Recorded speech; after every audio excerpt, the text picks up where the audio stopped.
Bienvenidos a un nuevo capítulo en nuestro canal de audiolibros de psicología. Es un placer estar aquí una vez más para compartir. Si están listos para explorar juntos este fascinante mundo, les animo a que se suscriban para no perderse ninguna entrega. Dejen su like si disfrutan del contenido y compartan para que más personas puedan beneficiarse de este material. Comencemos. Manual para el tratamiento cognitivo-conductual de los trastornos psicológicos. Volumen 1. Trastornos por ansiedad, sexuales, afectivos y psicóticos. Tratamiento cognitivo-conductual de los trastornos del estado de ánimo.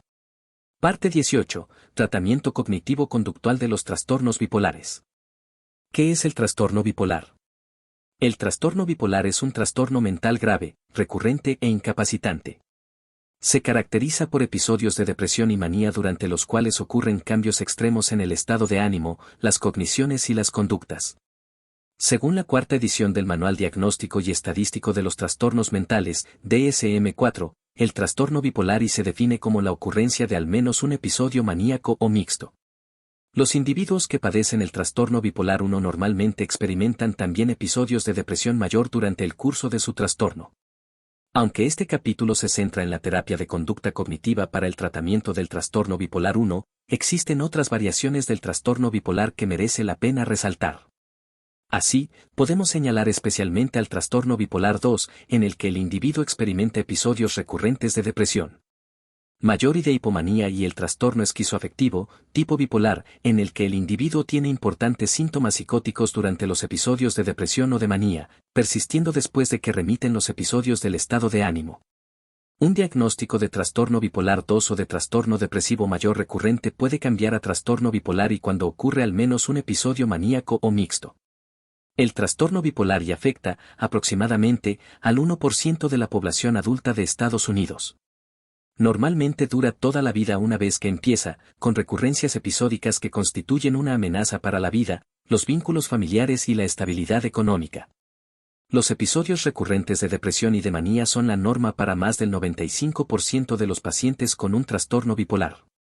Un cuarto de los pacientes afectados intentan suicidarse. No solo cada episodio de depresión o de manía es potencialmente devastador por sí mismo, sino que existen también evidencias de que la duración del ciclo, el periodo de tiempo que transcurre entre el inicio de un periodo concreto y la aparición del siguiente, disminuye durante el curso del trastorno y que la probabilidad de recurrencia aumenta con cada nuevo episodio. Post ha descrito este proceso como un tipo de sensibilización neurobiológica. Una implicación práctica de este fenómeno es una aparente falta de emparejamiento de los episodios del trastorno con los acontecimientos vitales estresantes conforme dicho trastorno avanza, dándose unos brotes aparentemente autónomos o no provocados. Otra consecuencia potencial es el desarrollo de recaídas rápidas que siguen a la retirada del litio, en ocasiones en días o incluso en horas después de la discontinuación de la medicación. En conjunto, estos cambios en el curso del trastorno pueden reforzar la percepción desmoralizante de estar fuera de control y /diagonal o de ser notablemente vulnerable. Durante los episodios de depresión mayor, el estado de ánimo puede cambiar desde un estado eutímico, de tranquilidad, a uno neutro, aburrido, triste, melancólico, de vacío, de desesperanza o irritable. Cuando se encuentran deprimidos, los individuos con un trastorno bipolar se describen a sí mismos como impacientes, intolerantes, nerviosos, perdidos, incomprendidos, desinteresados, sensibles, enfadados y /diagonal o embotados. Los estados de ánimo deprimidos son normalmente muy claros para la persona que lo sufre, pero puede que no sean tan obvios para los demás si los recursos de afrontamiento internos del individuo compensan la depresión. Por el contrario, los cambios del estado de ánimo en la manía suelen ser claramente observables para los demás, pero pueden ser menos evidentes para el paciente. Los cambios del estado de ánimo de la manía se describen como positivos, inspiradores, esperanzadores, alegres, activantes, eufóricos, en la cima del mundo, u optimistas. Aunque el maníaco típico es alegre y simpático, pocos pacientes tienen episodios maníacos siempre agradables. La manía puede hacer que la gente se sienta muy irritable, agitada, ansiosa, tensa y temerosa. Para algunos pacientes, el estado de ánimo agradable y eufórico evoluciona hacia la irritabilidad conforme la manía progresa y empeora. Para otros, incluso, predomina una mezcla perturbadora de pensamientos y sentimientos maníacos y depresivos. Muchos de los cambios cognitivos asociados a la depresión son evidentes para los demás solo cuando lo verbaliza el paciente. De hecho, los pacientes deprimidos no se dan cuenta a menudo de sus propios cambios en los puntos de vista o en las creencias, porque estos cambios cognitivos son sutiles en un inicio, por ejemplo, menos optimismo y más pesimismo, y a menudo se refuerzan por acontecimientos negativos de la vida. Los cambios cognitivos en la depresión incluyen distorsiones negativas en la percepción de uno mismo, el mundo y el futuro. Cambios cognitivos más observables incluyen un pensamiento más lento, problemas para encontrar las palabras y escasa concentración. Algunos pacientes informan de una virtual parálisis en la toma de decisiones y una pérdida o inhibición de la actividad volitiva. Los cambios cognitivos observados en la manía son cualitativamente diferentes de los de la depresión. Los síntomas cognitivos de la manía pueden incluir cambios en el contenido y en el proceso de pensamiento. Las mismas distorsiones en la percepción de sí mismo, los demás y el futuro se ilustran, a menudo, por un aumento de la confianza en uno mismo, por la grandiosidad, el estar absorto en sí mismo, el optimismo y la temeridad. Las manías irritables pueden estar acompañadas por una elevada sospecha hacia los demás, ideas de referencia y paranoia. Conforme empeora el episodio, estos cambios cognitivos pueden evolucionar hacia ideas delirantes de grandiosidad y /diagonal o de persecución. Junto con los cambios en el contenido de las cogniciones, a menudo se altera el proceso de pensamiento. Esto incluye pensamientos a elevada velocidad, distraibilidad, deterioro del juicio y alucinaciones auditivas y visuales. Dichos cambios en el procesamiento cognitivo son normalmente desagradables para el individuo con un trastorno bipolar y pueden llevar a conductas con un elevado potencial para hacerse daño a sí mismo. Los observadores, como los amigos o los miembros de la familia, pueden identificar generalmente los síntomas conductuales de la depresión y de la manía, especialmente cuando esos individuos han visto al paciente con ambos grupos de síntomas. La fase depresiva del trastorno bipolar se caracteriza habitualmente por una disminución de la actividad psicomotora. Las actividades dirigidas hacia un objetivo disminuyen, la postura se muestra hundida, y puede darse una notable disminución de los movimientos motores espontáneos, incluyendo los de los brazos, y una menor expresividad facial. Excepto en el caso de que sean capaces de compensarlo, las personas deprimidas pueden olvidar sus responsabilidades dianas, por ejemplo, tareas de la casa, dejar de realizar sus aficiones o actividades sociales habituales y apartarse de los demás. Como se ha señalado anteriormente, pueden moverse o hablar más lentamente de lo habitual. Otros síntomas que se manifiestan a través de cambios conductuales en la depresión incluyen alteraciones del sueño, modificación de los hábitos de comer, disminución del impulso sexual y una escasa energía. Aunque tanto el insomnio como la hipersomnia son frecuentes, el dormir en exceso es especialmente problemático para los pacientes más jóvenes. En claro contraste se encuentra el aumento de la actividad asociado con la manía. Los pacientes, en las primeras fases de la manía o de la hipomanía, muestran a menudo más ideas e intereses que cambios reales en la actividad. Conforme el trastorno progresa, puede aumentar su actividad física. La inquietud o la agitación se hacen evidentes por medio del pascar, caminar largas distancias y buscar actividades fuera de casa. Mientras se encuentran bajo un episodio maníaco, los sujetos pueden tener un fuerte impulso a ser más activos social o sexualmente. Suelen comenzar nuevas tareas que nunca terminarán. Cada nueva oportunidad parece una buena idea a la que merece la pena dedicar su tiempo, energía y dinero. El deterioro concomitante en la capacidad de juicio social a menudo impide que se inhiban las acciones inapropiadas. Las notables fluctuaciones en el estado de ánimo, en la personalidad, en el pensamiento y en la conducta, inherentes al trastorno bipolar, tienen, a menudo, efectos profundos sobre las relaciones interpersonales de los pacientes. La labilidad afectiva, el despilfarro económico, las fluctuaciones en los niveles de sociabilidad, las imprudencias sexuales y las conductas violentas constituyen una clara fuente de confusión, conflictos y preocupación para los pacientes y para las otras personas importantes de su entorno. Teniendo en cuenta la naturaleza recurrente del trastorno bipolar y sus, a menudo, devastadoras consecuencias, está generalmente indicado el tratamiento de mantenimiento, es decir, profiláctico, después de la contención de los episodios agudos, pero frecuentemente fracasa.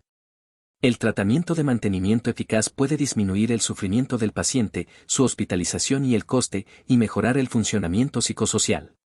Aunque es posible que la terapia farmacológica de mantenimiento no elimine completamente las recurrencias de manía o de depresión, puede disminuir la frecuencia, duración y gravedad de los episodios maníacos y depresivos. La medicación de mantenimiento más frecuentemente utilizada y mejor estudiada es el litio. 7 estudios de pacientes con trastorno bipolar han demostrado efectos profilácticos superiores del litio con respecto al placebo para disminuir la frecuencia de las recaídas. Sin embargo, estos estudios ilustran también que el litio solo no es suficiente para alcanzar la profilaxis a largo plazo en muchos pacientes. Es frecuente la reaparición de los síntomas y, sin una intervención inmediata, se producen a menudo recaídas o recurrencias de la depresión o la manía. Las estrategias de medicación alternativas incluyen los anticonvulsivos carbamazepina y el valproato de sodio, los bloqueadores del canal de calcio y, para pacientes con características psicóticas persistentes, los fármacos antipsicóticos. A pesar de este rango de medicaciones, aproximadamente del 10 al 20% de los pacientes siguen estando enfermos de forma crónica durante meses o años. ¿Por qué fracasa la terapia farmacológica de mantenimiento? La escasa adherencia hace peligrar la eficacia de la terapia farmacológica de mantenimiento en los trastornos bipolares. Dependiendo del diseño del estudio, se ha encontrado que del 15 al 46% de los pacientes con un trastorno bipolar tienen niveles de litio en plasma que quedan fuera del rango terapéutico, un frecuente indicador de la falta de adherencia a la medicación. Es frecuente también el abandono del tratamiento. Es difícil predecir qué pacientes con un trastorno bipolar se adherirán con una mayor probabilidad al tratamiento, basándose en características demográficas o clínicas del trastorno bipolar. Sin embargo, los estudios sobre la adherencia al tratamiento sugieren que es menos probable que los pacientes con trastornos de personalidad comórbidos o problemas de abuso de sustancias psicoactivas se adhieran a las recomendaciones del tratamiento. Otra frecuente razón por la que la terapia farmacológica tradicional de mantenimiento fracasa es que las exacerbaciones de los síntomas no están identificadas a tiempo /diagonal o no se tratan de forma apropiada. De este modo, una parte de los pacientes desarrolla episodios de brote de los síntomas a pesar de una adherencia adecuada o incluso ejemplar. Las apariciones de los síntomas pueden precipitarse por factores ambientales, médicos, estacionales o desconocidos. Por ejemplo, la perturbación del sueño causada por acontecimientos tales como una enfermedad, empollarse, un examen, cambios en las actividades del día o en los planes de viaje, constituye una de las distintas vías que pueden mediar los episodios de brote de los síntomas. Los estímulos estresantes psicosociales pueden precipitar también la aparición de episodios de manía y de depresión, especialmente al comienzo del curso del trastorno. Pueden interaccionar factores ambientales y otros. Por ejemplo, el preocuparse por problemas puede hacer que los pacientes olviden tomar la medicación, provocar una perturbación del sueño debido a dicha preocupación, o acompañarse por un malestar emocional prolongado y grave que, a su vez, producirá recaídas /diagonal recurrencias de la depresión o la manía. ¿Cómo puede un tratamiento psicosocial ayudar a modificar un trastorno biológico? Los pacientes y sus familias a veces se molestan debido a nuestra posición de que el trastorno bipolar es una enfermedad biomédica y suponen que, por decirlo brevemente, la biología es el destino. Desde esta perspectiva distorsionada, los pacientes pueden verse a sí mismos víctimas impotentes de un Dios injusto o de un destino cruel. Otros pacientes pueden reaccionar con alivio, ya que se les ha dado permiso para dejar de intentar ser responsables de algo que no pueden controlar. En cualquier caso, la reacción emocional del paciente durante la discusión puede revelar sus pensamientos y sentimientos sobre el trastorno /diagonal o su tratamiento, abriendo el camino para una discusión más sincera.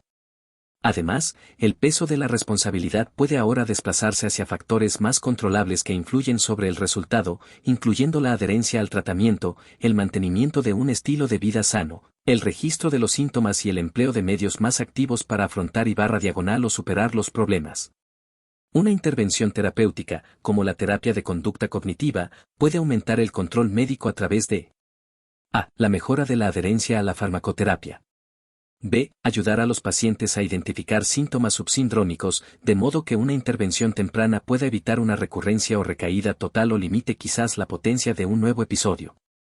Se proporcionar a los pacientes técnicas que ayuden a detener el empeoramiento de los síntomas subsindrómicos y de enseñar a los pacientes estrategias para afrontar los estímulos estresantes sociales e interpersonales que puedan ser factores desencadenantes o exacerbantes en las manifestaciones de los síntomas.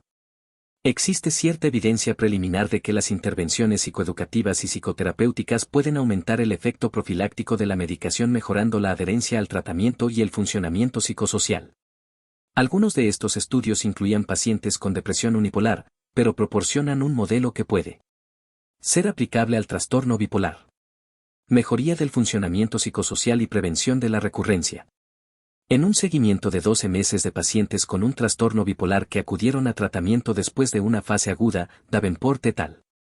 1977 asignaron a los pacientes a un grupo de psicoterapia de pareja, N igual a 12, a un grupo de mantenimiento por litio, N igual a 11, o a uno de cuidados con base en la comunidad, encontrando que los pacientes con un trastorno bipolar que fueron asignados al grupo de psicoterapia de parejas tenían menos casos de rehospitalización y menos fracasos maritales, así como un funcionamiento social y una interacción familiar mejores que los grupos de comparación. Clarkin et al. Encontraron el mismo patrón de hallazgos en pacientes femeninos con trastornos afectivos, aunque el tratamiento de las parejas no mejoró el resultado de los pacientes masculinos. Estos estudios sugieren que los tratamientos psicosociales pueden mejorar el resultado en los pacientes bipolares. Otros informes que describen terapias de grupo a corto y largo plazo, combinadas con farmacoterapia, sugieren también que el tratamiento psicosocial puede ser útil para reducir la frecuencia y la duración de las recaídas y barra diagonal o la necesidad de hospitalización en pacientes bipolares. Por ejemplo, aunque no es un ensayo clínico con grupo control, Sakir et al. Encontraron que en los 2 años anteriores a la iniciación de la psicoterapia de grupo a largo plazo, 10 de los 15 miembros del grupo con un trastorno bipolar habían sido hospitalizados por un total de 16,2 semanas y solo 5 habían estado empleados de forma continua. Durante los 2 años que siguieron a la iniciación de la terapia de grupo, solo 3 pacientes fueron rehospitalizados por un total de 3,2 semanas. Además, 10 pacientes habían conservado su empleo durante, al menos, 6 meses. Powell et al. Encontraron igualmente que el proporcionar terapia de grupo a los pacientes con un trastorno bipolar limitó la recaída a solo el 15% de los 40 participantes en el grupo a lo largo de 12 meses. La mejora de la adherencia al tratamiento. Altamura y Mauri 1985, N igual a 14, y Jousel, N igual a 36, examinaron la eficacia de la educación de los pacientes en la adherencia al tratamiento en individuos depresivos unipolares ambulatorios. Ambos estudios encontraron un aumento de la adherencia al tratamiento después de la intervención psicoeducativa, tal como se medía contando las pastillas o el nivel del fármaco en la sangre. Existen pruebas de que la educación del paciente puede mejorar la adherencia al aumentar la aceptación de, o la adaptación al, trastorno. Peet y Harvey distribuyeron aleatoriamente a 60 pacientes clínicos tratados con litio a 2 condiciones. 1. Un grupo educativo que visionaba una cinta de video de 12 minutos con una charla sobre el tratamiento con litio y recibía una copia escrita o 2. Un tratamiento como condición habitual que no abordaba de forma sistemática cuestiones educativas.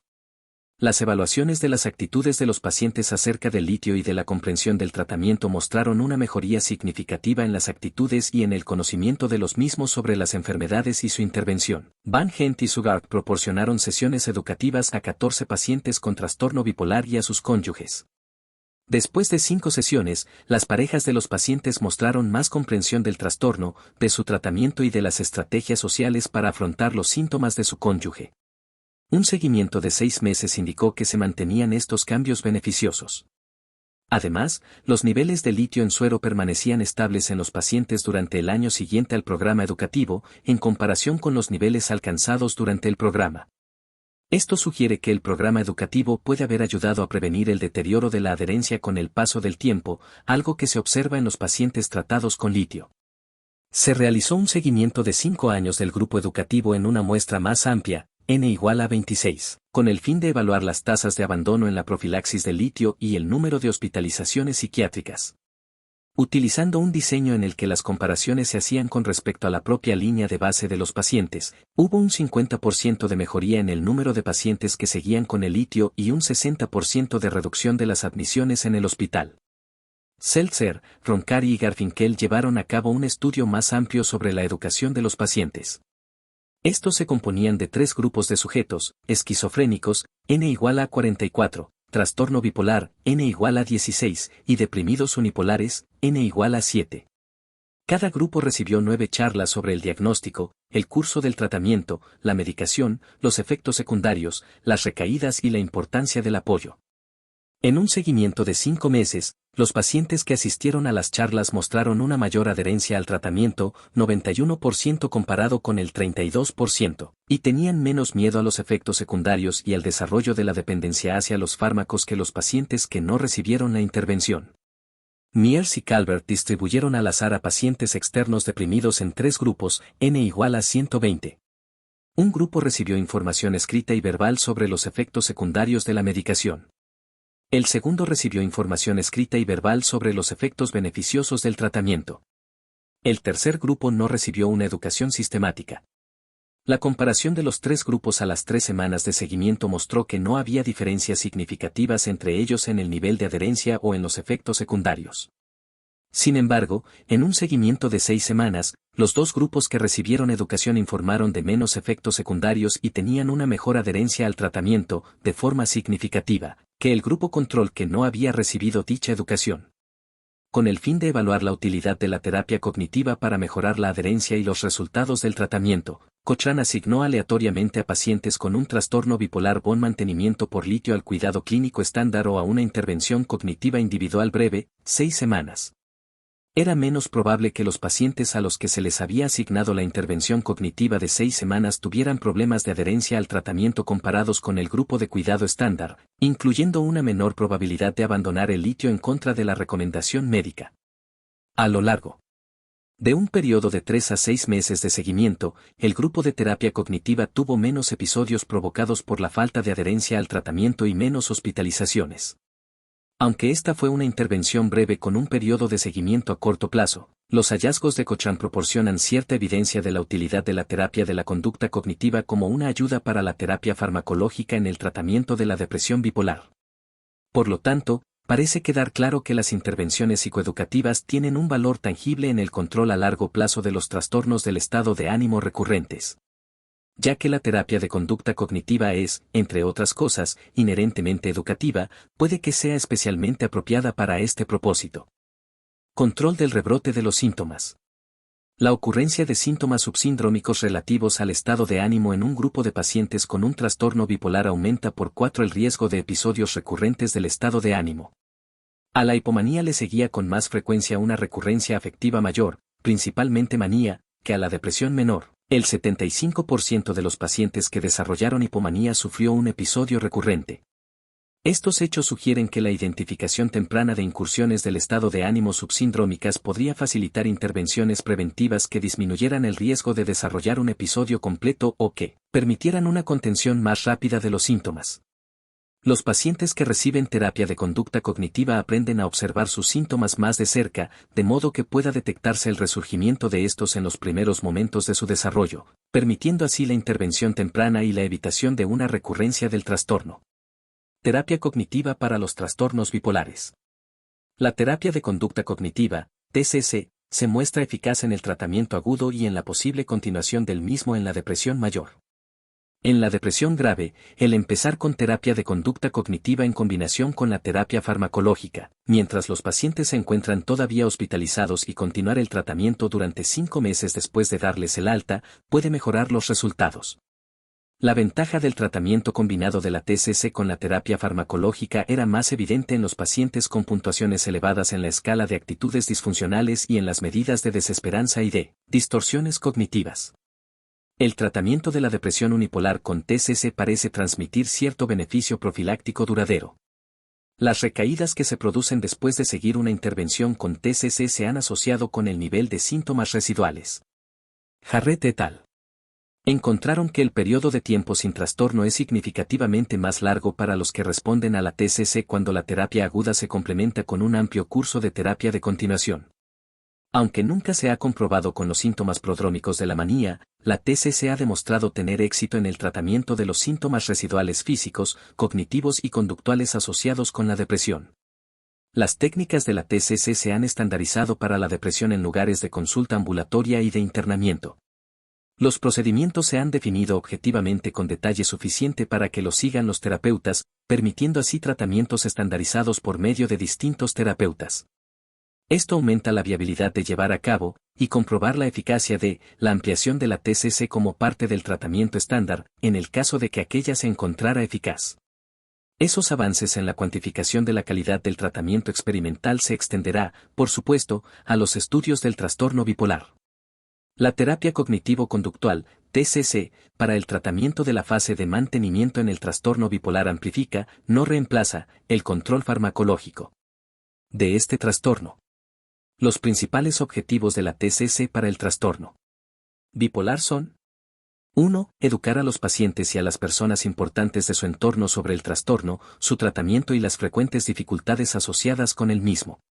2. Enseñar a los pacientes métodos para registrar la ocurrencia, la gravedad y el curso de los síntomas maníacos y depresivos que permitan una intervención temprana si los síntomas empeorasen. 3. Facilitar la adherencia a la medicación prescrita eliminando los obstáculos que interfieren con dicha adherencia. 4. Proporcionar estrategias no farmacológicas para afrontar los síntomas conductuales y cognitivos de la manía y de la depresión. 5. Enseñar habilidades para afrontar los problemas psicológicos que encadenan, o son secuelas de, los episodios depresivos y maníacos. Los siguientes constituyen un resumen de los procedimientos para abordar cada uno de estos objetivos. Una discusión más completa de estos métodos puede encontrarse en Vasco y Rus, en Prensa. Educación del paciente y de la familia. Como han demostrado los estudios descritos anteriormente, la educación del paciente es una parte esencial del tratamiento. Un paciente bien informado puede ser un participante más activo en el proceso de tratamiento. Los pacientes pueden ser abogados de sí mismos si entienden lo que deben esperar del tratamiento, del profesional de la salud y de la enfermedad misma. Los estudios que implican la educación de la familia apoyan el valor de la inclusión de esta en el cuidado del paciente. La educación del paciente puede tomar muchas formas. El profesional de la salud puede hablar con él sobre el trastorno bipolar, responder a sus preguntas y encaminarle hacia otros recursos educativos. Existen varios organismos nacionales en Estados Unidos para conseguir información sobre el trastorno bipolar, como la National Depressive and Manic Depressive Association, la National Alliance for the Mentally Ill, el National Institute of Mental Health y la National Mental Health Association. Las direcciones de estas asociaciones se encuentran al final del capítulo. Cualquiera que sea el modo de tratamiento, es esencial la educación del paciente. No es suficiente asegurarse la adherencia, el control de los síntomas y la prevención de las recaídas. La educación debería ser un proceso continuo, especialmente conforme se va sabiendo más sobre este trastorno mental. Aunque la mayoría de los folletos sobre el trastorno bipolar describen los síntomas y los tratamientos más frecuentes para la depresión y la manía, estos materiales no estarán adaptados a las experiencias únicas de cada persona que padece el trastorno. Los profesionales de la salud pueden ayudar a los pacientes a identificar y etiquetar los síntomas, las conductas, las emociones y las cogniciones que tienen lugar durante las fases activas de la depresión, de la manía, de la hipomanía y de los estados mixtos. Esta personalización de la educación del paciente prepara el escenario para el siguiente componente de la TCC, la observación de los síntomas. La detección de los síntomas. Los rebrotes son frecuentes entre la gente con un trastorno bipolar, incluso cuando toman su medicación de forma continua. Desgraciadamente, estas exacerbaciones moderadas pueden, y así sucede a veces, evolucionar hacia episodios completos de manía o depresión, a menudo antes de que se pueda realizar ningún esfuerzo para controlar los síntomas. Se necesita un sistema de aviso temprano para ayudar a los pacientes y a los miembros de su familia a detectar esos síntomas y a actuar en los primeros momentos de su evolución. La intervención temprana puede aumentar la probabilidad de prevención de la recaída. Existen 3 niveles de detección de los síntomas, cada uno de los cuales se describe seguidamente. 1. Representaciones gráficas del curso de su vida, una línea histórica que representa los episodios del trastorno. 2. Un resumen de los síntomas, una lista de síntomas físicos, cognitivos, emocionales y conductuales que ocurren durante los episodios de depresión, manía y mixtos. 3. Representaciones gráficas del estado de ánimo, evaluaciones diarias del estado de ánimo u otros síntomas que probablemente cambien en los primeros momentos durante el curso de un episodio del trastorno. Representaciones gráficas de episodios del trastorno a lo largo de la vida. Post y sus colaboradores han demostrado la utilidad de las representaciones gráficas de episodios del trastorno a lo largo de la vida para entender las interacciones de los episodios del trastorno, la iniciación y abandono del tratamiento y los acontecimientos significativos de la vida en los distintos pacientes. Para cada individuo, una representación gráfica a lo largo de la vida muestra el curso del trastorno desde su aparición hasta el momento presente. Para la construcción de dicho gráfico se requiere, como mínimo, la fecha aproximada de la aparición y desaparición de cada episodio depresivo, maníaco, hipomaníaco y mixto. Es útil añadir las fechas del inicio y de la terminación de los tratamientos, incluyendo las hospitalizaciones, las visitas de urgencia al hospital, las terapias farmacológicas y las terapias psicológicas. Es conveniente dar información sobre los acontecimientos importantes de la vida como las transiciones, por ejemplo, cambios de trabajo, matrimonio, nacimiento de los hijos y las pérdidas principales, por ejemplo, muertes, divorcios, especialmente si se relacionan con las recaídas o las recurrencias del trastorno. Con esta información plasmada sobre una representación gráfica a lo largo del tiempo pueden surgir entre los síntomas, el estrés y el tratamiento. La figura 18.1 muestra un ejemplo de un hombre de 40 años con una historia de trastorno bipolar durante 15. Su primer episodio maníaco empezó poco tiempo después del tratamiento de la depresión mayor con un antidepresivo tricíclico. Empezó a tomar litio a los 26 años.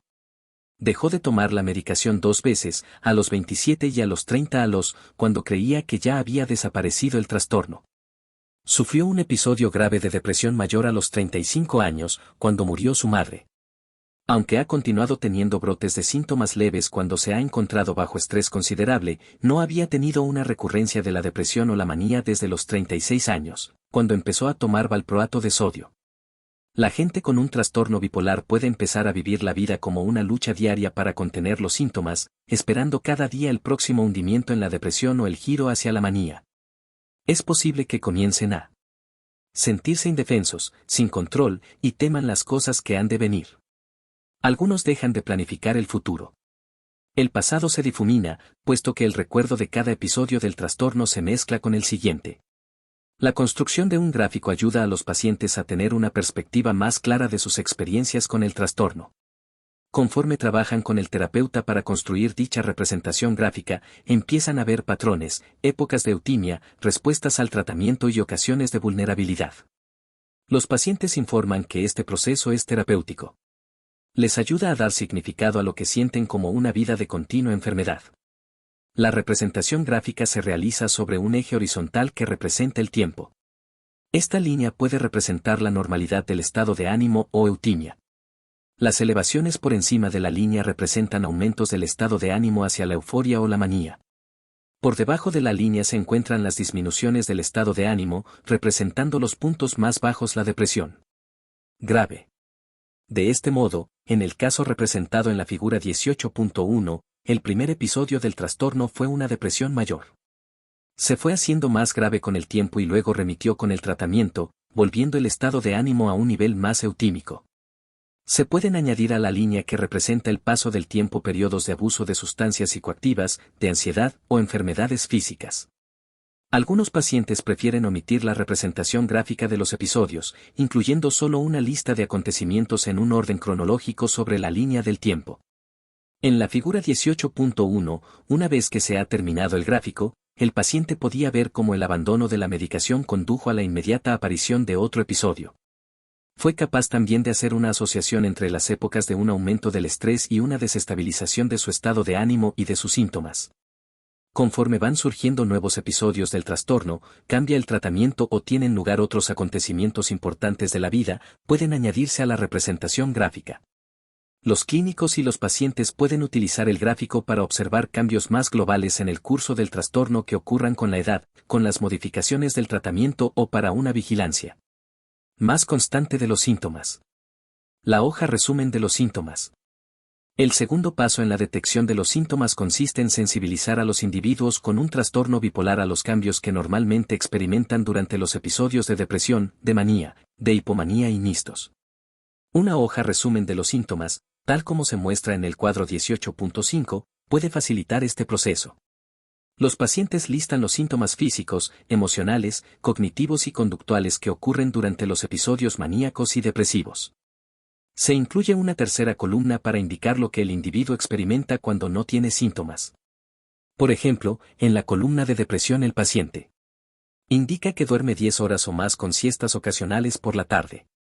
La columna de la manía indica que el sueño se reduce a 4 a 5 horas por noche, despertándose generalmente más pronto de lo normal, sin necesidad de requerir más sueño.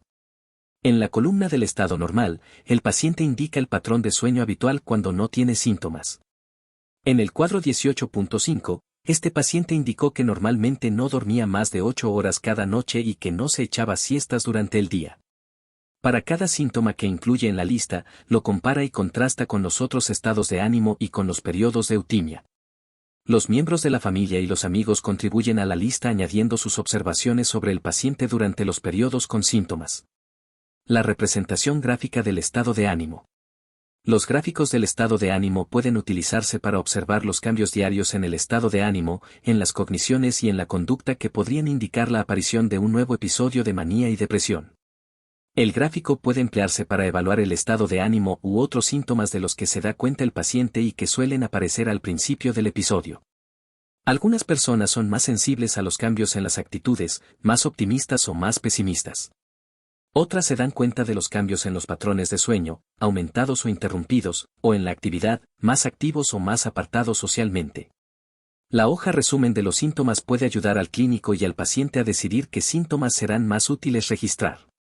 La fila de la mitad del gráfico que se muestra en el cuadro 18.6 representa la eutimia, de modo similar a la línea media del gráfico anterior, figura 18.1. Los puntos por encima de la línea media, desde +1 a +5, representan niveles de manía, indicando el +5, un episodio maníaco grave. Los puntos por debajo de la línea media, desde -1 a -5, representan niveles de depresión, indicando los puntos más bajos un episodio grave de depresión mayor. El estado de ánimo probablemente variará de -1 a +1 en los días más eutímicos. Las evaluaciones que van de +2 a -2 alertan a los pacientes a observar sus síntomas un poco más de cerca y tomar las medidas protectoras que sean necesarias, por ejemplo, normalizar el sueño, recordar tomar la medicación. Una puntuación de -3 a +3 indica que es el momento de intervenir para evitar que los síntomas empeoren.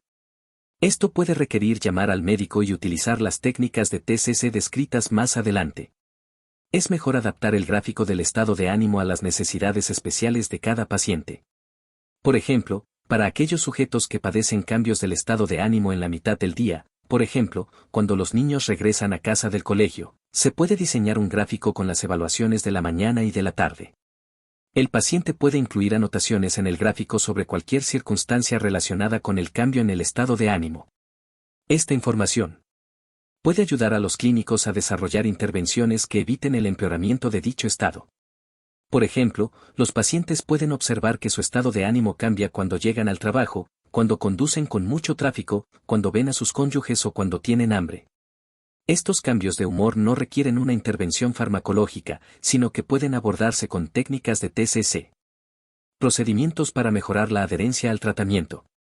Otro objetivo de la TCC con los trastornos bipolares consiste en optimizar la adherencia a la terapia farmacológica y otras formas de intervención durante el tiempo total que el paciente esté bajo tratamiento. El énfasis en la optimización de la adherencia supone que incluso bajo las circunstancias más favorables, la mayoría de la gente será incapaz de cumplir perfectamente con el tratamiento en todas las ocasiones, especialmente si este dura gran parte de la vida. Si los objetivos y los procedimientos de la intervención son aceptables para los pacientes, el esfuerzo de la TCC se centra en aumentar la probabilidad de que los pacientes puedan seguir el tratamiento tal como está prescrito, identificando y eliminando los factores que interfieran con la adherencia. El presente enfoque empieza con la estructura del contrato conductual, refinado y ampliado por la identificación y eliminación de los obstáculos para la adherencia. Este elemento crítico del contrato se diferencia de los métodos estándar de contrato conductual en que ayuda a los pacientes a anticipar los problemas con la adherencia antes de que ocurran.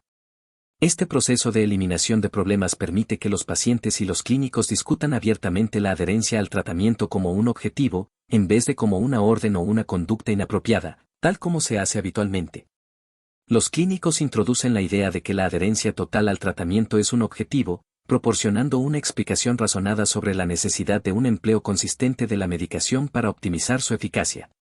Los clínicos deberían comprobar si los pacientes entienden y aceptan esa explicación. Si no, se necesita una mayor discusión para aclarar cómo funciona la medicación psicotrópica y para determinar si los pacientes tienen ideas erróneas sobre la terapia farmacológica. No es raro que gente con un trastorno bipolar haya tenido malas experiencias con la medicación en el pasado, especialmente si sus síntomas han sido lo suficientemente graves como para necesitar una hospitalización o un tratamiento de emergencia o si su diagnóstico no ha estado claro en el momento en que se inició el tratamiento. Estas clases de experiencias pueden hacer que los pacientes tengan alguna sospecha sobre las intenciones de sus psiquiatras y sobre la utilidad de la farmacoterapia. Otra forma en la que el enfoque de la TCC sobre la adherencia difiere del contrato conductual tradicional está en que habitualmente no se proporciona una recompensa externa por la adherencia. El centro de atención de la intervención se encuentra en que los pacientes asuman una responsabilidad completa de su adherencia al tratamiento. Los clínicos pueden ayudarles a entender por qué es importante ser consistente en la toma de la medicación y a que trabajen hacia una optimización de la adherencia, pero el que tome la medicación de forma regular es, en último término, la responsabilidad del paciente.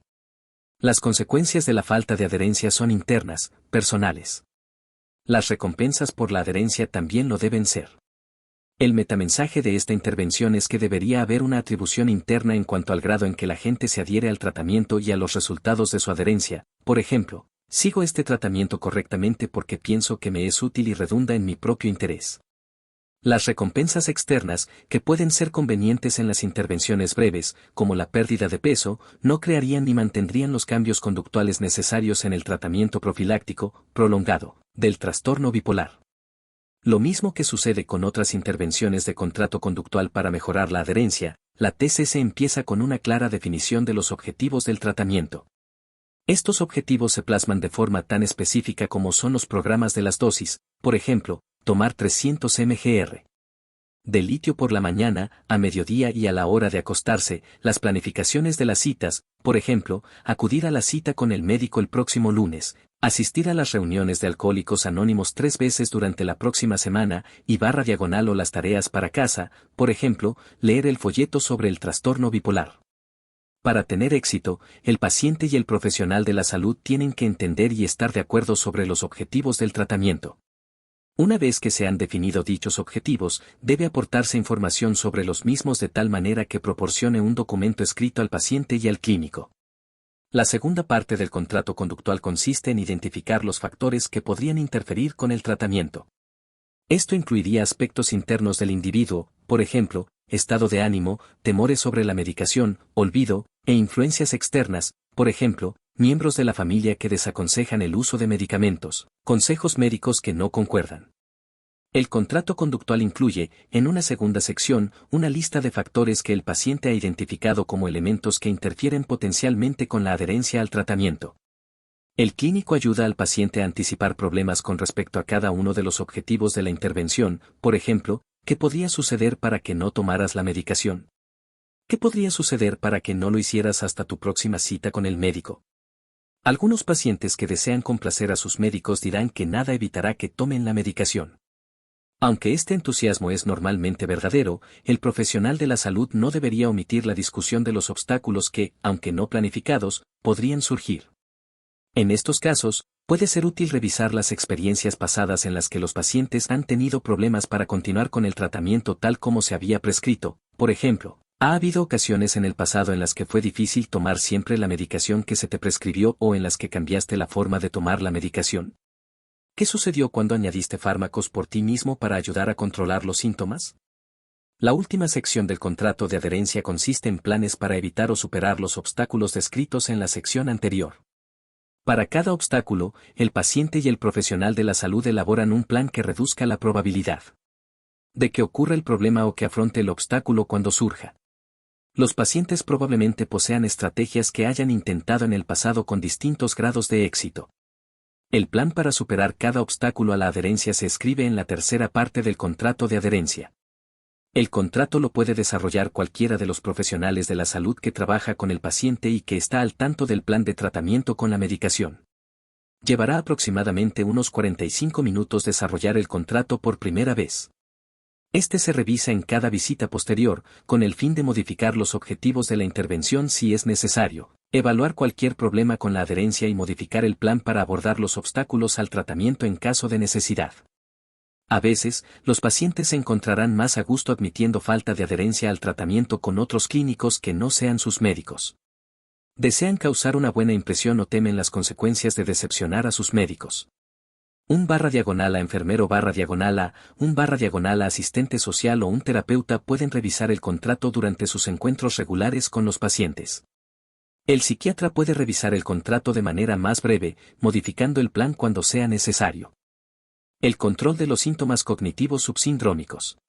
Los síntomas de depresión y manía incluyen cambios en el contenido, en la claridad y en el número de los pensamientos. En ambos estados emocionales, las cogniciones parecen ser tanto un producto del estado de ánimo como una variable que afecta al mismo. Los puntos de vista o las actitudes sobre uno mismo, el mundo o el futuro cambian, a menudo de forma no realista. El procesamiento de la información puede enlentecerse notablemente cuando la concentración se encuentra deteriorada por la depresión o cuando el flujo de pensamientos y la distraibilidad sobrecargan el sistema con demasiados datos. Los niveles de creatividad se alteran con la hipomanía y la manía, estimulando a menudo un exceso de nuevas ideas e inspiraciones, mientras que en la depresión la falta de generación de nuevas ideas puede llegar a un extremo agobiante. Tanto en la depresión como en la manía, la comprobación de la realidad puede estar deteriorada, especialmente cuando los episodios de los trastornos se encuentran en sus niveles más graves. El contenido de las ideas delirantes y de las alucinaciones son generalmente congruentes con el estado de ánimo. La intervención de la TCC para el deterioro de la concentración en la depresión y en la manía es similar. La tarea consiste en reducir el ruido o la sobreestimulación y centrar el pensamiento en un objetivo a la vez. En la manía, esto no se lleva a cabo fácilmente debido a que el control interno sobre el flujo de pensamientos está limitado en muchas personas. Algunas encuentran que las técnicas de relajación y el control de la estimulación ambiental disminuyen el flujo de pensamientos. El fijarse en los síntomas ayudará a los pacientes a descubrir los cambios cognitivos al comienzo de su desarrollo, cuando son más fáciles de controlar. Evaluación y modificación de las distorsiones cognitivas. El análisis lógico de los pensamientos emocionalmente sesgados, bien sean pensamientos automáticos negativos asociados a la depresión, o bien pensamientos de sospecha o de ira que acompañan a la irritabilidad, o pensamientos manifiestamente positivos que acompañan a la manía, puede llevarse a cabo con técnicas de la terapia cognitiva tradicional, como la evaluación de su validez examinando las pruebas que los apoyan y los cuestionan o generando explicaciones alternativas. En el caso de pensamientos de irritación, de cólera o paranoids, puede ser especialmente útil enseñar a los pacientes a conseguir una distancia emocional con respecto al estímulo del pensamiento antes de intentar evaluar su validez. Este distanciamiento emocional puede ser lo suficientemente poderoso como para ayudar al individuo a conseguir una perspectiva menos emocional y más precisa de la situación.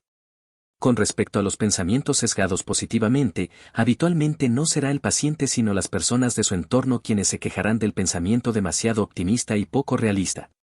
El paciente que está desarrollando un episodio hipomaníaco o maníaco puede sentirse mejor de lo habitual, tener más creatividad y más confianza en sí mismo y no ver nada patológico sobre estos cambios positivos. Por consiguiente, la señal para evaluar la validez de estos pensamientos será probablemente un terapeuta, un miembro de la familia o aquellas personas del entorno laboral del paciente. Cuando se les plantea que evalúen los pensamientos con sesgo positivo, los pacientes a menudo se ofenden o se irritan. El mensaje de esta sugerencia es, no eres creativo sino que estás enfermo. Los individuos que temen tener otro episodio de manía y están sensibilizados a los cambios cognitivos que puedan ocurrir, cuestionarán su propio pensamiento cuando adquiera un sesgo positivo. Los pensamientos automáticos negativos que acompañan a la depresión o una manía o hipomanía irritable se acompañan por un desagradable cambio en el estado de ánimo. Este malestar, que no está presente en una manía o hipomanía eutímicas, servirá como la señal para observar y evaluar los pensamientos automáticos negativos. Seguidamente presentaremos una breve revisión de algunos métodos para evaluar los pensamientos distorsionados positivos y negativos. Los diarios de pensamientos automáticos, como el registro diario de los pensamientos disfuncionales, proporcionan una estructura para la evaluación. Cuando tiene lugar un cambio en el estado de ánimo, se indica la fecha y las circunstancias bajo las que ocurrió el cambio de humor.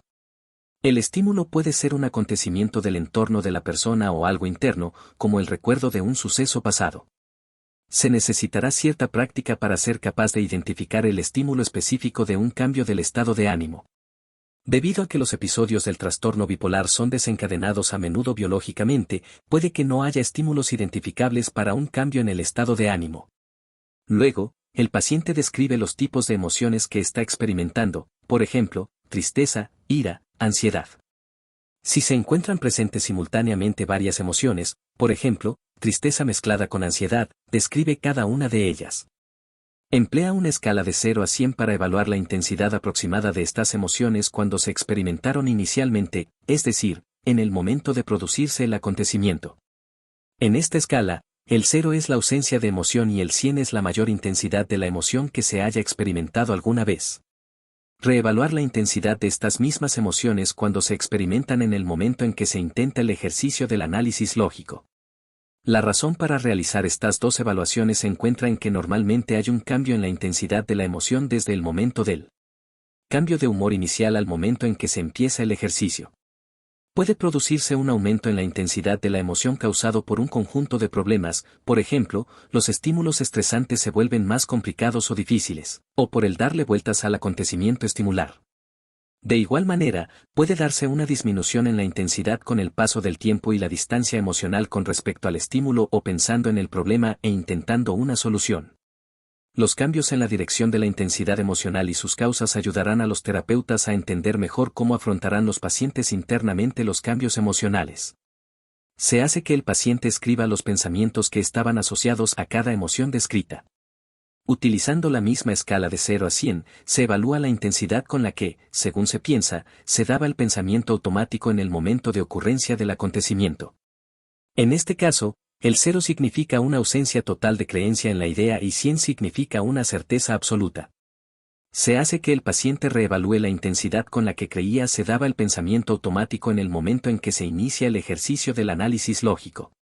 Para empezar a disminuir la intensidad del cambio emocional, se selecciona uno de los pensamientos automáticos que está asociado con el cambio emocional más intenso o uno que el paciente identifique como especialmente perturbador. La tarea del análisis lógico consiste en generar, en primer lugar, evidencias que apoyen y cuestionen el pensamiento automático y luego revisar de forma objetiva las pruebas y sacar una conclusión. El paciente describe las evidencias que apoyen y cuestionen el pensamiento automático bajo análisis en dos columnas. Es considerablemente más potente que el paciente genere las pruebas, en vez de aceptar la palabra del terapeuta. Este puede hacer preguntas para estimular al paciente a que considere otras pruebas y proporciona algunas sugerencias. Después de que el paciente examina las evidencias a favor y en contra del pensamiento, puede llegar a la conclusión de que el pensamiento no es válido, de que las pruebas no son concluyentes o de que el pensamiento es realmente válido. Si el pensamiento no es válido, se ayuda al paciente a revisar el pensamiento automático original para hacerle más correcto. Por ejemplo, soy un completo perdedor, podría modificarse a, cometí un error. De nuevo, es más eficaz cuando el paciente revisa el pensamiento. Si este es válido, por ejemplo, mi olvido hizo que la compañía perdiese el contrato, el paciente debería evaluar las consecuencias potenciales que le siguen así como la probabilidad de que esas consecuencias tengan lugar, podría perder mi empleo, 50% de probabilidad. Si la probabilidad es elevada y las consecuencias son importantes, se adopta un enfoque de solución de problemas con el fin de generar un plan para disminuir la probabilidad de consecuencias negativas y /diagonal o para afrontar su ocurrencia, por ejemplo, hablar con el jefe sobre mi error. Hablar sobre lo seguro de mi puesto. Leer anuncios de nuevos trabajos potenciales en el caso de que me despidieran. Encontrar formas de compensar mi escasa concentración y memoria. Si las evidencias no son concluyentes, determinar qué tipo de pruebas serían necesarias para confirmar o descartar el pensamiento, por ejemplo, no estoy seguro /diagonal a de que fuese mi culpa. Necesitaré preguntárselo a mi jefe para estar seguro /diagonal a. Generar un plan para recoger más pruebas, por ejemplo, hablaré primero con un compañero de trabajo en el que confío. Luego, hablaré con mi jefe sobre el suceso. Cuando se ha terminado el ejercicio, reevaluar la intensidad de cada emoción descrita en un principio. Reevaluar la intensidad de la creencia en cada pensamiento automático. Si el ejercicio fue útil, debería disminuir la intensidad de la emoción. Si ésta sigue siendo elevada, explorar los pensamientos automáticos asociados ahora con la emoción y repetir el ejercicio. En la manía, una preocupación frecuente entre los pacientes y los miembros de su familia, los amigos y los socios laborales, es el estado de ánimo eufórico y el deseo de hacer cambios extremos en el trabajo o en las relaciones. El paciente maníaco o hipomaníaco pueden tener más confianza en sí mismo y creer que sus ideas tienen la garantía del éxito, mientras que los demás encuentran estos planes arriesgados o inapropiados. Una estrategia para enlentecer el proceso y reducir la adopción de excesivos riesgos consiste en evaluar la validez de que estas nuevas ideas tengan, de hecho, garantizado el éxito, empleando el método descrito anteriormente. Quizás un procedimiento más útil de evaluar nuevas ideas es examinar las ventajas y desventajas de llevar a cabo el nuevo plan, por ejemplo, cambiar de trabajo, realizar una inversión económica, terminar o empezar una relación amorosa, y las ventajas y desventajas de no llevarlo a cabo, por ejemplo, conservar el status quo. Si el paciente, la familia o el terapeuta no tienen claro si las nuevas ideas son planes creativos o se deben a un síntoma de la manía que está condenado al fracaso, se siguen registrando los síntomas empleando un gráfico del estado de ánimo antes de realizar ningún cambio. Por ejemplo, si es una buena idea hoy, también será una buena idea la semana que viene. Hay que recordar al paciente de qué forma la urgencia por actuar puede ser un síntoma de la hipomanía. El control de los síntomas conductuales subsindrómicos. Las intervenciones que activan a la conducta empleadas en la terapia cognitiva tradicional para la depresión funcionan también en la contención de la actividad en la hipomanía o las primeras fases de la manía. En la depresión, se da a menudo una autocrítica sobre la falta de actividad que debería evaluarse mientras se llevan a cabo las intervenciones conductuales. El aumento de la actividad debería mejorar una visión negativa de uno mismo y la sensación de estar abrumado. En la manía, las cogniciones que rodean al exceso de actividad y la desorganización que la acompaña están relacionadas con temas de autocontrol. El éxito por medio de la contención conductual no solo ayuda a reducir la estimulación que perturba el sueño y hace progresar la manía, sino que puede ayudar también a mejorar la sensación de autoeficacia de los pacientes. Las intervenciones conductuales, tanto para la depresión como para la manía, implican el establecimiento de objetivos y la planificación y puesta en práctica de una serie limitada de actividades. El aumento de la estimulación mental en la manía puede hacer que el paciente se cargue con demasiados planes, la mayoría de los cuales están poco organizados. En la depresión, el paciente se encuentra normalmente demasiado abrumado para organizar e iniciar actividades, acumulándose, por consiguiente, las responsabilidades del trabajo o de la casa. Sentirse abrumado por las responsabilidades solo sirve para empeorar la inercia. El establecimiento de objetivos ayuda a organizar los pensamientos y los planes del paciente. Existen muchos formatos para el establecimiento de objetivos. Normalmente empiezan haciendo que el paciente ponga en una lista todas las actividades o conductas que quiere o tiene que realizar. Puede iniciarse esta parte de la intervención durante la sesión de terapia y terminarse como tarea para casa.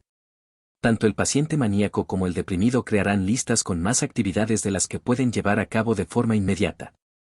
El segundo paso consiste en poner en orden de prioridad las actividades propuestas. Primero se intentarán los elementos de mayor prioridad. En la depresión, la cantidad de actividad asignada dependerá del nivel de energía del paciente. Se asignará solo la actividad que pueda ser llevada a cabo de forma realista antes de la siguiente sesión de terapia. Esto puede ser perturbador para algunos pacientes que se consideran culpables sobre su inercia y sienten la necesidad de ponerse al día tan pronto como puedan. En la hipomanía, se tiene que limitar también la cantidad de actividad asignada como tarea para casa. Aunque el paciente pueda pensar que es capaz de llevar a cabo todo lo que se le presente, el continuo surgimiento de nuevas ideas junto con la distraibilidad conducen normalmente a empezar muchos proyectos, pero acabar pocos. El aumento de la actividad durante el día significa exceso de estimulación y menos sueño por la noche. Este proceso alimenta la hipomanía que, a su vez, alimenta la actividad mental y física, empujando al episodio hacia la manía. Una forma de satisfacer al paciente deprimido acosado por la culpa y al paciente hipomaníaco entusiasta consiste en asignar dos grupos de actividades, una lista A y una lista B. La lista A incluye actividades que tienen una mayor prioridad. Si el paciente termina las tareas o las actividades de la lista A, puede seguir con las de la lista B. El clínico debe emplear su juicio sobre cuánto puede llevarse a cabo de modo razonable entre sesiones sin que el paciente pierda el sueño. Que el paciente deprimido empiece con unos cuantos elementos, 1 o 2, de la lista A que puedan terminarse fácilmente.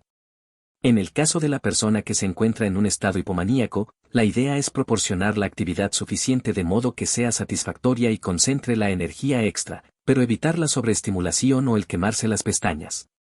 El énfasis debería ponerse en acabar un proyecto antes de empezar otro. La reducción de los estímulos estresantes psicosociales. El último componente del enfoque de TCC para el tratamiento del trastorno bipolar consiste en la reducción de los estímulos estresantes psicosociales. Los episodios de depresión y de manía interfieren con el funcionamiento en casa, en el trabajo y en las relaciones sociales al comprometer, en parte, la capacidad de la persona para solucionar los problemas de la vida diaria.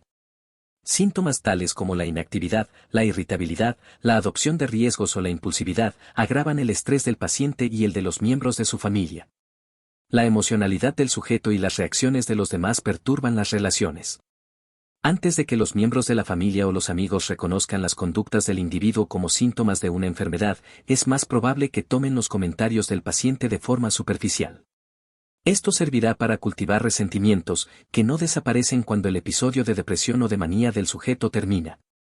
Los problemas residuales pueden ser negativos para todos y contribuyen al desarrollo de un ambiente estresante que puede predisponer a algún otro episodio del trastorno.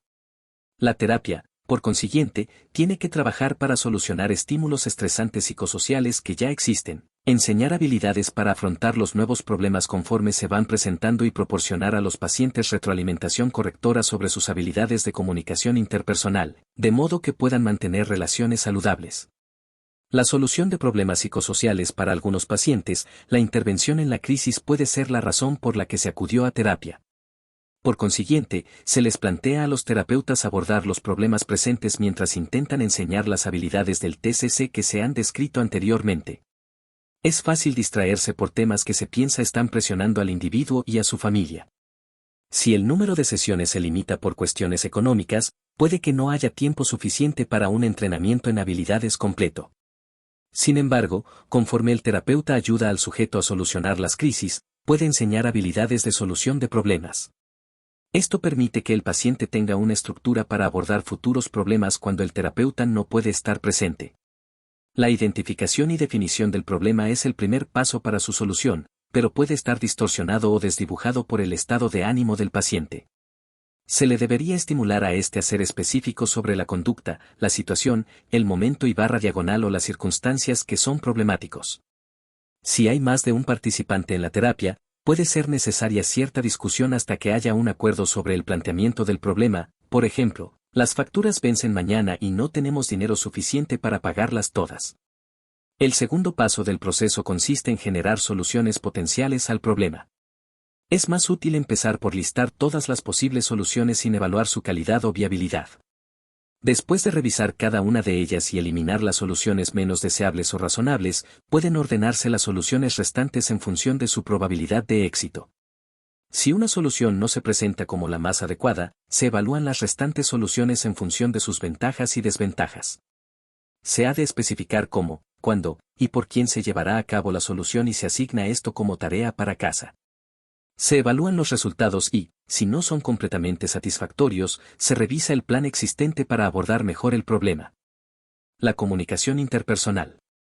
Uno de los obstáculos más frecuentes a la buena comunicación es la emoción. Esta constituye un filtro a través del cual se pueden distorsionar los mensajes.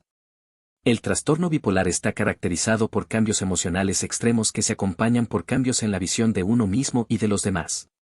Tanto los cambios cognitivos o actitudinales como los cambios emocionales afectarán a cómo son enviados y recibidos los mensajes. Esto tiene como resultado que en el puesto de oyente se escuchen cosas diferentes de las que se intentaron enviar. Las respuestas reflejarán, a su vez, lo que se oyó en vez de lo que se intentó comunicar. En estas situaciones, no tarda mucho tiempo en desarrollarse la tensión o el conflicto.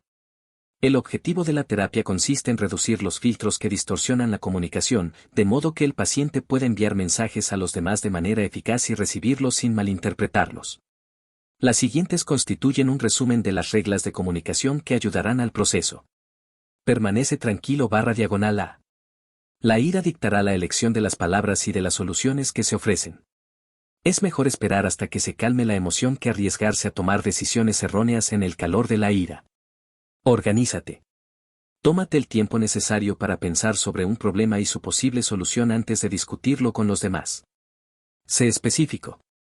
Las quejas globales, por ejemplo, no puedo aguantarlo más, no me apoyas, no se solucionan fácilmente y conducen normalmente a un mayor conflicto puesto que fuerza al que recibe la queja a defenderse, a menudo contraatacando. Se especifica la acción, el acontecimiento o el proceso que es problemático. Sé claro.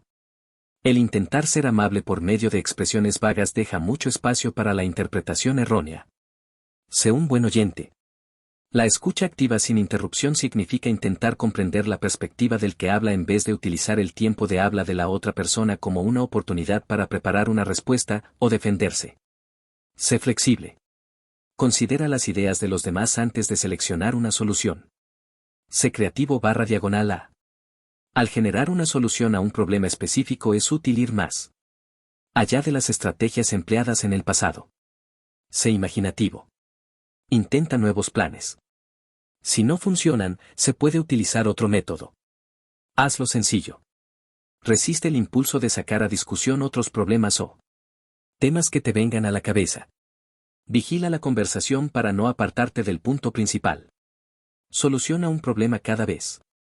Aunque estas reglas parecen bastante fáciles de seguir, lleva práctica ser un buen comunicador, especialmente si el tema es conflictivo o si la persona se está sintiendo deprimida, irritable o ansiosa.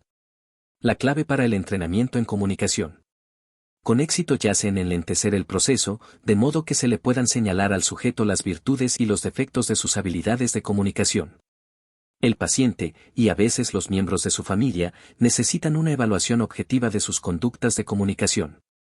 La autoobservación, aunque útil, está sesgada por la visión sobre sí mismo del que habla y el grado de adecuación de sus mensajes. Las observaciones objetivas del terapeuta pueden ser muy valiosas si el paciente está preparado para oírlas. Conclusiones y tendencias futuras. Se puede defender con fuerza el empleo de la TCC como una ayuda a la terapia farmacológica en pacientes con un trastorno afectivo bipolar. Afortunadamente, se esperan más datos empíricos para establecer la razón coste/eficacia de esta estrategia añadida. En el caso del trastorno bipolar, centrarse exclusivamente en la farmacoterapia es ahorrativo en los pequeños detalles, pero en realidad es derrochador en los aspectos importantes. La falta de atención a las cuestiones psicosociales que afectan al modo en que los pacientes afrontan este trastorno crónico y devastador dará como resultado episodios recurrentes de la enfermedad y la necesidad de tratamientos más caros como las hospitalizaciones y las consultas de urgencia. Mientras tanto, la capacidad de los pacientes para funcionar continúa disminuyendo y contribuyen cada vez menos en sus papeles laborales y sociales. Se necesita también más investigación para determinar qué elementos de la intervención de la TCC para el trastorno bipolar son más útiles en su ayuda a los pacientes con el fin de controlar los síntomas lo máximo que puedan a lo largo de sus vidas. El desafío que se plantea a los clínicos es proporcionar un tratamiento amplio, como el expuesto aquí, en un contexto para el cuidado de la salud en el que cuanto más barato sea el tratamiento mejor se considerará al mismo. Agradezco enormemente que hayas dedicado tiempo a escuchar el contenido de mi canal. Si te ha gustado, te invito cordialmente a suscribirte, ayudarme compartiendo y dando like. No olvides explorar también los audiolibros disponibles en mi canal. Hasta pronto y muchas gracias por tu apoyo.